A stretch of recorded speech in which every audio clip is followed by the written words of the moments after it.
Hello, good morning guys. Ang saya ko ngayong araw kasi sinundo ako ng isa sa mga kaibigan ko, si Teresa. Dinala niya ako sa bahay nila. Pero ang una namin ginawa, mangunguha daw muna kami ng berries.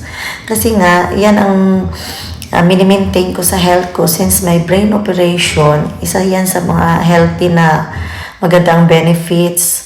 Kaya ayan, ang daming bunga guys, ang daming hinog, ang saya ko talaga. Sigurado ako madami kaming makukuha.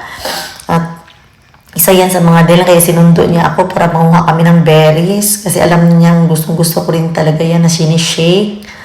Kaya ayan, yan ang ano namin talaga, ang goal namin ang manguha ng berries. Habang dadalhin niya ako sa bago niyang home sweet home kasi ayaw na niya ng malaking bahay. Gusto niya yung maliit na lang para sa family niya. Kaya ayan, dinala niya ako ngayon. First time niyang ipapakita sa akin ang result ng bago niyang pag-interior. Kaya dyan kwentuhan kami sa loob ng kwarto niya. Nung after ko ma-explore yung bago niyang home sweet home. Diyan kami nagbabanding. Napaka-amazing talaga ng araw ko ngayon kasi ang saya-saya ko. May kausap ako maghapon. Ayan.